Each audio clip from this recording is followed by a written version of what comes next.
Olá, sejam bem-vindos e bem-vindas ao RF Debate. Nosso tema de hoje vai tentar entender por que algumas pessoas desafiam o perigo em busca de algo que muitas vezes elas nem sabem nomear. A morte da brasileira Juliana Marins na semana passada, numa trilha arriscada de um vulcão na Indonésia, reacende a pergunta que muitos se fazem: por que algumas pessoas gostam de viver no limite? Para esse assunto, a jornalista e apresentadora do Ligados no Esporte, Ana Cecília Pereira, está com a gente. Bem-vinda, Ana Cecília. Oi, Noemi. Muito bom estar de volta ao RF Debate, agora com um assunto que está tão em alta e que confesso que até para mim chamou muita atenção justamente por esse olhar que a gente vai dar mais especial hoje aqui no debate de hoje. É sensível também, né, Ana? Para nos ajudar a entender o comportamento dessas pessoas, nós vamos chamar para essa conversa a psicóloga sistêmica Dani Silva. O que será que está por trás desse desejo da adrenalina? Ô, Dani, bem-vinda ao RF Debate. Oi, obrigada por estar nesse momento aqui com vocês. É muito bom a gente abordar esse assunto, é um assunto intenso, mas também um assunto acolhedor. Agradeço por ter essa oportunidade. Para começar, né, você é uma terapeuta, uma psicóloga da terapia sistêmica. Para a gente começar tudo desde o comecinho, explica para a gente como que a terapia sistêmica ela ajuda a explicar esse impulso de viver perigosamente. A terapia sistêmica, ela fala da família, né? Ela fala do sistema familiar, do geracional, né? Que a gente faz algumas coisas nos nossos comportamentos que ele está ligado, né, inconscientemente a padrões familiares que nós repetimos. Então, a gente trabalha muito sobre isso. E esse caso da Juliana, ou outros casos também, são algo que a gente precisa dar muita atenção e ter muita escuta para isso, porque é um grito silencioso da alma que parece ser corajosa, intensa, livre, mas no fundo estão só tentando escapar de uma dor, de não saber nomear essa dor. A vida não precisa ser uma fuga dessa intensidade. Ela há beleza também em viver coisas de paz, de pé no chão, entendeu? Mas essa busca de sem estar no limite, nessa adrenalina, nessa busca de dopamina, o mundo hoje está muito forte. Dani, parece que as pessoas elas vão buscando cada vez mais a dopamina mesmo, né? Um vício em cada vez sentir mais isso, buscar cada vez mais. Parece que o descanso, a paz, como você mesmo disse, é algo que não é necessário. A gente pode falar que isso está se tornando mais frequente e tem algo que a gente consegue identificar do porquê que isso está acontecendo? Eu não sei. Eu percebi que, para mim, essa ansiedade de viver cada vez mais, seja lá qual é a parte da vida que a gente esteja tentando, né, fazer isso, é o vício em rede social. Enquanto eu ficava, né, passando o feed, vendo stories, aquilo ia me dando um desespero de tipo, eu não estou fazendo nada, enquanto tipo, a vida tá passando, né? Tá todo mundo fazendo tudo e eu não tô fazendo nada. Dá pra gente puxar por essa linha, de fato você observa que é um comportamento cada vez mais frequente, esse de buscar cada vez mais também nessa questão de aventura, de buscar um risco mesmo? A gente pode até relacionar também a bet, né, de jogos, é uma fuga, né? Essa dopamina falsa que a gente quer gerar dentro de nós mesmos, né, para ocupar um lugar emocional que a gente muitas vezes não quer dar voz e a gente quer silenciar. E aí a gente vai para a rede social, fica ali passando uma dopamina falsa, vai para um jogo, jogar, vai para uma adrenalina. E aí essa adrenalina é uma dopamina que o risco libera, né? E ela atua como um anestésico emocional, que é temporal, né, na gente também, mas ela está ligada com a dor, com o vazio, com o medo. E falando dessas dores, essas dores aí que você citou, né, como o medo, às vezes a necessidade de agradar alguém, é possível então a gente relacionar o comportamento, que esse comportamento de risco, dessa adrenalina sem limites, possa estar envolvida com dores emocionais, não só com o medo, mas algum problema não resolvido que a pessoa nem imagina?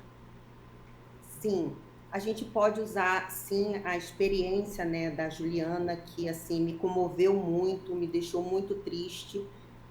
Mas eu chorei quando eu li a carta que a mãe dela, ela entrega, né, para a mãe, que ela fala para a mãe dela. A carta, ela relata assim: a única coisa, a mãe falando, né, perdão, vou dar uma lida aqui nessa carta. A única coisa que me preocupa é decepcionar você, o papi e a minha irmã. Do resto, eu não tenho medo de muita coisa, não. Muito menos de perrengue. Eu fui criada por uma mulher que consegue resolver qualquer problema. Eu sou assim também. Eu tenho vontades e sonho diferente. Então, sabe, essa frase ela foi muito forte para mim, porque a gente pode relacionar que esse silêncio, ela nos mostra que assim, essa mulher que não tem medo para nada, nós somos construídas por mulheres fortes, né? Minha mãe foi uma mulher forte, eu sou uma mulher forte, e a gente constrói os nossos filhos fortes, muitas vezes, sem medo do perigo, sem medo de arriscar, sem medo de ir além, né? E muitas mães, né? Não tô recriminando nenhuma mãe, até porque eu sou assim, uma mulher guerreira, que ela segura tudo sozinhas, né? Elas aprendem desde cedo que não pode sentir fraqueza, não pode. Elas precisam dar conta de tudo, elas crescem acreditando que tem que resolver tudo, que tem que vencer, que tem que cuidar de todo mundo, que nunca pode falhar. E isso gera dentro de nós uma culpa, um cansaço, uma vida sem espaço para vulnerabilidade, né? E aí o que a gente faz? A gente precisa buscar essa adrenalina. E eles funcionam muito bem, né? Que a gente vai buscar essa adrenalina e a gente sorri, a gente produz, a gente viaja, a gente precisa de alguma fuga dentro de nós. E quando esse peso é demais para a nossa alma, o corpo começa a buscar válvulas de escape. E aí que entra a busca da adrenalina. E muita gente acha que é só por aventura, mas muitas vezes não é, porque isso aí é uma sobrevivência emocional. Essa neuroquimicamente, eu posso dizer que a adrenalina e a dopamina, que é o risco que libera e atua como anestésico emocional temporal, ela desliga essa dor, o vazio e o medo. E aí eu olho para essa jovem, principalmente, né, e vejo que ela relata: estou vivendo o sonho da minha vida. Ela estava em busca de um pertencimento no mundo por ela. Ela relata que ela é parecida com a mãe, mas ao mesmo tempo ela não é parecida com a mãe. E ela fala que eu estou buscando o que eu gosto. Então, assim, algumas falas na sistêmica a gente dá muita voz. E aí a gente não se pergunta, muitas vezes, por que essa pessoa se arrisca tanto? Não. A gente pergunta o porquê que ela precisa tanto dessa anestesia. O que dor que não foi nomeada, o que falta dentro, o que está tentando encontrar fora. Então, assim, é um olhar um pouquinho diferenciado de não olhar para o porquê que ela buscou adrenalina, mas o que ela precisava anestesiar. Não é exatamente o que ela está fazendo, Exato. né? Dani, você falou isso de quem tem filho, né? É criado para mulher forte, se torna uma mulher forte. Quem tem filho quer passar isso também. Eu não tenho filhos, mas eu sou uma irmã mais velha que cuidou de muitas coisas dentro da minha casa. Então, de vez em quando aparece um tipo de conteúdo em rede social para mim que fala exatamente isso. É claro que eu dou conta, eu sou a irmã mais velha que deu conta de tudo quando os mais novos, né, não davam. E Aí eu penso justamente isso que você acabou de falar. Eu tenho as dificuldades, eu busco, né, encarar algumas coisas que para mim, nossa, eu fui sozinha e eu fiz. Para algumas outras pessoas isso é um absurdo. Então, mas você viaja sozinha, você pega avião sozinha, você dirige sozinha, enquanto algumas pessoas que eu conheço sequer conseguem pegar um carro e ir numa cidade vizinha sozinha. Então, assim, são situações diferentes, mas cada um na sua dificuldade. Tem algum padrão comum nessas pessoas que você consegue ver? Justamente por essa linha que você está falando, não é que a gente está vivendo em busca desse limite, mas a gente se desafia também, mesmo dentro do cotidiano. A sistêmica fala, ou também a psicologia fala, que os dois extremos são perigosos. Tanto o extremo para busca muito de coisas, de adrenalina, de buscar o perigo, como também você ter a dependência emocional de você não ir nem numa cidade vizinha sozinha. Então, assim, esses extremos são muito grandes. Não falando só de Juliana, mas eu posso colocar, eu tenho muitos pacientes e pessoas na clínicas que ou são líderes religiosos, têm que ser forte para o mundo, e muitas vezes não se permitem a mostrar fraqueza, e muitas vezes estão feridos por dentro. Quantas vezes a gente está rindo para os outros, mas dentro nós estamos feridos? A gente não sabe hoje, muitas vezes. Até por essa rede social da internet, TikTok, todas elas querem que a gente mostre sempre algo irreal, algo que não é... A gente não amanhece todo dia bonito, a gente não amanhece todo dia feliz, a gente tem as nossas tristezas, e a gente pode chorar. A gente é essa mulher forte, mas a gente pode chorar, entendeu? Então, assim, não é a gente ser forte, é a gente se permitir, tem dias, a virar e falar assim, olha, eu preciso chorar, eu preciso sentir, eu preciso saber que eu não vou dar conta, que eu não sou perfeita. Então, eu posso relacionar tanto os meus pacientes religiosos, como os meus pacientes de vícios de jogo, como o caso de jovens que eu atendo também, que precisa sempre estar se arriscando, entendeu? Então, assim, essa busca, na verdade, é para se encontrar, é um pertencimento. Mas a gente não pode esquecer que a gente também erra, que a gente pode sofrer, que a gente pode chorar, que a gente nem sempre é essa mulher forte. Dani, e você trazendo toda essa questão aqui sobre essa discussão da adrenalina, de ser forte ou não, né? Que é uma característica da mulher, que a mulher desde pequena aprende, engole o choro e vai que você dá conta, né? E até tem um meme na internet que é muito famoso da Mulher Maravilha, que quando ela tira a fantasia, ela tá toda machucada.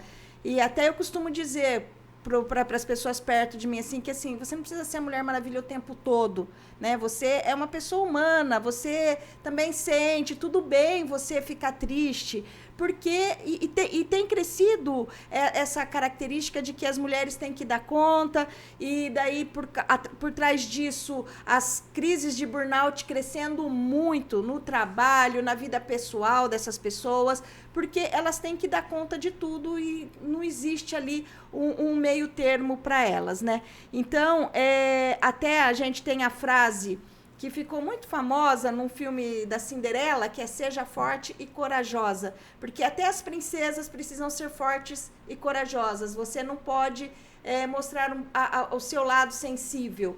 E daí, quando não causa essa questão da doença, de adoecer mentalmente, né, que chega a um burnout, que a pessoa não consegue fazer nada, que ela fica estática ali, ela pode querer, como uma válvula de escape, procurar um consumo numa adrenalina. Seria tipo uma compulsão por quem come sem saber, chega em casa e come de tudo porque ela não sabe por que ela está comendo, mas ela precisa daquilo. Seria a mesma coisa a função da adrenalina para essas pessoas que o tempo todo precisam se mostrar fortes e em algum momento precisa de se extravasar. Sim, na verdade é uma fuga emocional que a gente pode dizer que entendeu? Não, por exemplo, a compulsão alimentar muitas vezes não está ligado só com o emocional, às vezes está ligado com um padrão de repetição familiar, de como foi, como lidou com a comida. Aí a gente não pode também colocar muito junto, mas eu posso dizer que é uma fuga também, entendeu?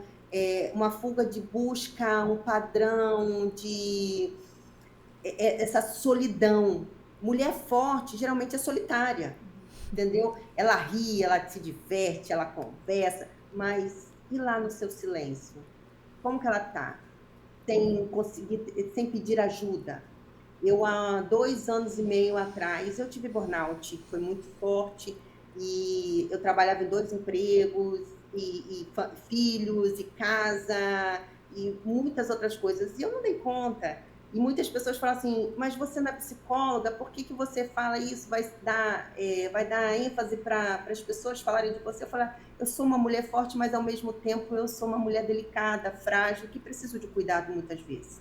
E quando eu não paro para olhar o que eu preciso dentro de mim, eu dou a margem para ter essa fuga, buscar uma fuga sem razão ou com muita razão, né, de padrões. Então, assim, eu falo que a gente pode ser fraco em alguns momentos. Então, a gente precisa entender que essa figura de Mulher Maravilha, a gente não precisa ter. Ela é só um personagem que a gente precisa, às vezes, usar uma roupagem fora de dentro de casa, ou no nosso trabalho. Eu falo muito dentro da minha casa, o Noêmia, que assim, eu sou uma mulher forte no consultório, mas dentro da minha casa eu falo que eu sou uma princesa e que eu choro mesmo, eu faço pirracinha para o marido, e eu falo assim, eu preciso de cuidado, porque eu aprendi depois desse burnout que eu não preciso ser sempre a mulher que está na rua sendo forte. Ô, Dani, a gente falava sobre o papel da mulher, né?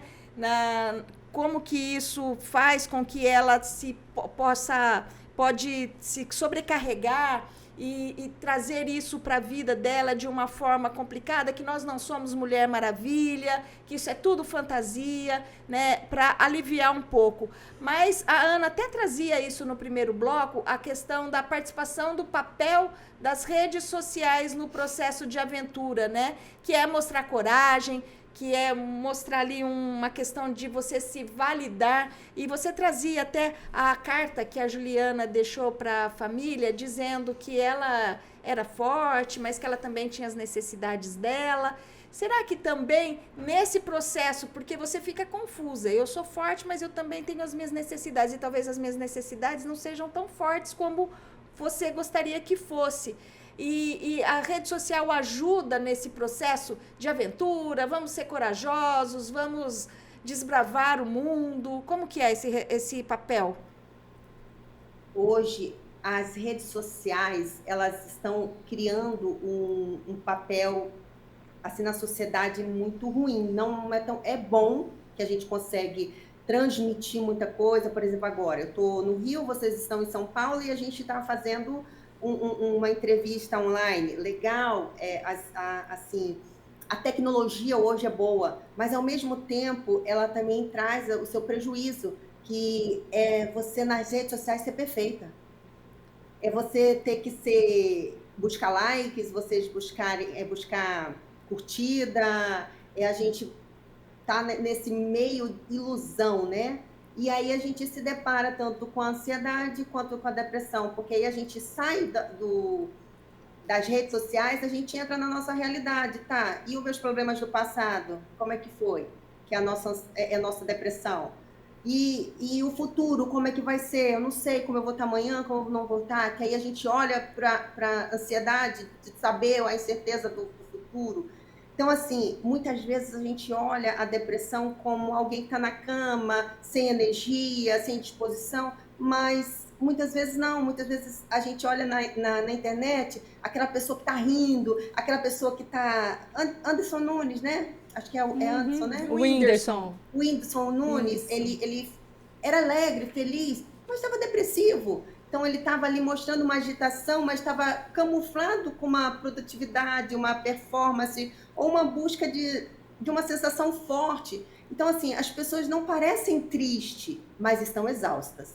Entendeu? A ansiedade, por sua vez, pode pegar a compulsão por novidades, movimento, adrenalina, como uma tentativa de evitar o colapso interno. Então, a gente está nesse limite. E as pessoas não estão vendo esse limite porque está camuflado com um grito silencioso. Que muitas vezes a gente não consegue escutar esse grito. E muitas vezes as pessoas próximas estão gritando, né? Essa semana passada, eu não vou dar spoiler aqui, mas eu assisti Fórmula 1, filme que acabou de estrear no cinema, e tem uma frase que o Brad Pitt fala, que é justamente sobre o risco que algumas profissões elas têm, mas deixando bem claro que ele fez uma escolha para estar ali. Então, o automobilismo também é uma escolha, uma profissão, as pessoas sabem o risco que elas têm ali. A gente assiste a cada 3 semanas aí corridas espetaculares na Fórmula 1 falando, e sem falar outras profissões, outros esportes, outras atividades, né, perigosas, se a gente for analisar assim. Agora, quando a gente traz aqui para a nossa realidade, dá para a gente perceber quando alguém da nossa família começa a ter essas atitudes, essas ações, ou algum colega, ou algum amigo, e tá chegando num limite do que é de fato buscar alguma coisa ali, uma atividade pensando na adrenalina, ou quando você vê aquilo tá perigoso e é melhor você alertar? Existe alguma maneira de perceber isso ou não? De fato, a gente tem que encarar como uma vontade daquela pessoa de se arriscar mesmo. É complicado um pouquinho falar, mas assim, ela precisa procurar ajuda para a gente nomear essa dor, porque muitas vezes é um grito que nem todo mundo consegue escutar. Mas assim, as pessoas dão pequenos índices, né? Assim, até são pequenas coisas que às vezes meu esposo fala assim: "Ó, você tá falando que aquela pessoa tá cansada, por quê? Só porque ela respirou mais forte?" Mas se você for ver, às vezes a gente faz assim, ó. Só isso você já tá vendo que existe um grito dentro dessa alma. Entendeu? Às vezes você fala assim, ai, desculpa, eu falei foi sem querer, e na verdade você não está falando sem querer, já está no inconsciente que está saindo, que você já não está mais aguentando. Ou então você é áspera, ou às vezes você quer se isolar, às vezes você não atende um telefone porque você está cansado. Então isso tudo é pequenos, assim, são escutas diferenciadas, né? Um dia, quando eu fiz a minha formação, uma professora falou assim, é uma escuta muito diferenciada. E eu falava assim, mas que escuta é essa, gente? Eu não estou escutando nada. Mas hoje, depois de anos de prática, é um grito sutil que a gente grita, ouve no nosso ouvido, assim, um grito muito grande desse silêncio que a pessoa está precisando de ajuda. Às vezes eu estou sentada em uma roda de conversa, chega uma pessoa e preciso conversar com você, assim, sabe, tão sutil. E aí daqui a pouco eu volto e falei, oi, posso te ajudar? Aí a pessoa fala assim, não, nada não. Mas ela deu um grito ali, um pequeno grito. Então, às vezes, a gente, assim, não está sabendo escutar. Às vezes a pessoa está lá na sua rede social há um tempão. Ai, me deixa quieto um pouquinho. Eu preciso respirar, eu preciso respirar. Ela está gritando que ela precisa de respiro. Então, são pequenas falas que a gente, por causa do cotidiano corrido, a gente não nota. Os adolescentes estão pedindo muito isso, os jovens estão gritando muito isso, até nas suas postagens. Às vezes você olha assim, eu falo, meu Deus, esse adolescente está buscando ajuda. E a gente não consegue ver muitas vezes. É pequenas coisinhas. E nem sempre dá para ajudar todo mundo também, né? Será que a gente pode enquadrar aí, né? A gente está falando de espírito aventureiro, né? Para a gente saber diferenciar.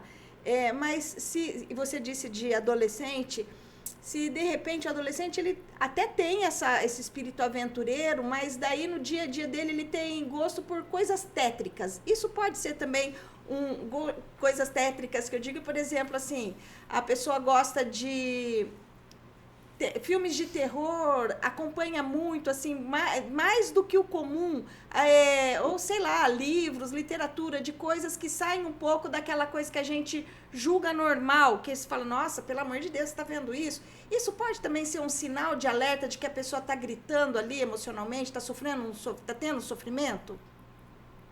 Sim, que é a fuga, né? Por exemplo, como você tinha falado sobre a comida, às vezes é uma fuga, é como é que eu posso falar? É uma fome emocional. Preciso me alimentar. do quê? De uma comida, preciso me alimentar de um livro, preciso me alimentar de um livro, preciso me alimentar de um filme que gera essa sensação de adrenalina, de perigo, entendeu? Então, tudo isso é uma fuga silenciosa. Eu falo que são gritos silenciosos muito na clínica. Que eu sempre uso esse termo, vocês estão gritando silenciosamente, buscando ajuda nesse sentido. E assim, as pessoas realmente falam, nossa, realmente eu não tinha percebido que era algo que eu estava me escondendo. Não, eu chego em casa, eu vou assistir uma Netflix. Tá, o que você vai assistir? Vou assistir um filme? Tá, que filme? Ele vai acionar o que dentro de você? A gente assiste filmes porque a nossa alma pede. Ah, eu assisto filme de amor porque eu preciso sentir mais amor. Eu assisto... Você está me entendendo? A gente sempre busca o que a nossa alma, o que o nosso coração quer. Então, fala muito dos padrões, quem somos. E muitas vezes são padrões repetitivos que aprendemos na nossa geracional. Hoje eu vou sair daqui repensando em tudo que eu assisto, tudo que eu consumo, tá? Eu sempre uso o debate para isso, Noêmia sabe muito bem. Mas, Dani, você comentou que até para você, né, com o seu tempo de trabalho hoje, você escuta melhor esse pedido de socorro, você entendeu como que é esse grito silencioso. Agora, para gente, né, que não é dessa área, ou para quem está nos assistindo, por exemplo, e às vezes pode até estar começando a achar, nossa, mas meu filho está querendo pular de paraquedas todo final de semana, ou então começou a correr de moto, ou começou a correr de carro, ou cada semana vem com alguma coisa relacionada à adrenalina diferente. Como que essa pessoa pode ficar atenta só a algum sinal que pode ser que a coisa esteja passando um pouquinho do limite? Existe algum comportamento para ficar de olho? Aí é bem intenso agora. Porque assim, quando eu vou trabalhar uma família ou quando eu vou olhar um sistema familiar, eu sempre olho para os filhos. Se os filhos estão disfuncionais, tem alguma coisa dentro daquela família que está desestruturada. E aí é o contexto todo familiar. Às vezes é uma mãe que está no local de um pai, ou quem está assumindo, como você acabou de falar, eu assumi a posição de uma irmã mais velha, você foi como se fosse uma mãe, entendeu? É igual eu tive na minha família, eu fui como se fosse uma mãe, eu sou do meio, só que o meu irmão me tem como mãe, minha irmã mais velha, 8 anos, me tem como mãe, me procura, olha, eu preciso de ajuda, eu preciso de conselho. Por quê? Porque eu assumi um papel que não era meu. E aí fica uma família um pouco desestruturada. Aí a gente olha para os filhos que precisam daquela atenção e de uma estrutura equilibrada dentro da família, e na verdade ele está buscando atenção quando ele procura às vezes. Aí a gente precisa analisar caso a caso, porque não existe uma coisa concreta, existe a gente pesquisar caso a caso, entendeu? Às vezes está buscando aquela adrenalina, por quê? Você está escondendo um grito silencioso, ou você está querendo chamar uma atenção do seu pai, da sua mãe? O que você quer? Ou então, assim, você está saindo dessa lealdade familiar e querendo romper? Então, assim, a gente precisa estudar um pouquinho melhor. Então, a gente não pode dizer assim, é isso, entendeu? A gente pode olhar por vários ângulos. Nossa, é muita coisa, Dani, é um assunto maravilhoso para a gente discutir. Confesso que não conhecia a forma sistêmica na psicologia, já estou encantada com o que você está dizendo aqui. E é gostoso, né? Quando a gente fala da psique humana, dos comportamentos, é um assunto que interessa muito, porque se a gente não viveu isso, a gente conhece alguém que viveu, que passou por isso, ou com o conhecimento que a gente tem, a gente vai encontrar alguém que vai precisar daquela ajuda. Mas, assim, acima de tudo, a gente precisa estar sempre pronto ali para poder indicar seu apoio, seu acolhimento para a pessoa. E se a pessoa precisar, indicar, né? Eu acho que todo mundo precisa. Sim. Todo mundo precisa, de algum momento, se conhecer um pouco melhor. E é isso que tem que ser feito através da terapia, né? Nem sempre a busca por adrenalina é só sobre emoção. às vezes é um pedido silencioso de ajuda e compreender essas motivações, como a gente está fazendo aqui agora com a Dani e com a Ana Cecília, é um passo importante para acolher, cuidar e evitar novas tragédias, como acontece com os nossos jovens. Dani Silva, psicóloga sistêmica, agradeço muito a sua participação, a sua colaboração para essa discussão de um tema tão delicado e tão importante. O que faltou dizer, o que você acha que é importante ser dito ainda nesse nosso debate? Quero agradecer muito essa oportunidade, né? Eu quero agradecer a gentileza de vocês, assim, o acolhimento, que é fácil a gente fazer uma entrevista com pessoas acolhedoras, né? Eu agradeço muito. Amo a terapia sistêmica, que a gente fala sobre padrões. Eu falo muito para meus pacientes que eu não sou uma psicóloga tradicional, que vou ficar com a pessoa anos, não. Eu dou alta para os meus pacientes, entendeu? Assim, porque eu ensino eles a lidar com seus padrões, com seus conflitos íntimos, com a sua idade emocional, como agir, como pensar. E às vezes eu fico apenas como um suporte, uma vez por mês, uma vez a cada 2 meses. Quando eu dou alta para o meu paciente, ele não quer trazer desvincular, né? Então, assim, eu amo a terapia porque ela ensina a gente nos conhecer. Nós precisamos nos autoconhecer, a gente precisa saber as nossas debilidades. Nós precisamos entender quem somos, precisamos entender que temos fragilidades e tudo bem por isso, que não existe certo ou errado na vida. Existe como a gente deu conta até hoje de sobreviver. Então, assim, procurem se autoconhecer, procurem ter essa busca de quem sou eu, para que eu estou fazendo algo, qual é o meu propósito, porque a gente se move nisso, né? Então, eu quero agradecer, porque esse é o meu propósito hoje, ouvir esses gritos silenciosos. Ana Cecília, mais uma vez, Ana Cecília, um tema maravilhoso. Eu não sei nem se... Hoje acho que sou eu que não consigo encerrar. Hoje a Ana Cecília não consegue, geralmente sou eu, né? Na maioria das... Mas tudo bem também você se emocionar, Ana Cecília. Não, ela me fez pensar justamente nisso, no papel que a gente assume sem a gente perceber que está assumindo. E foi o que a minha vida construiu, mas tudo bem, né?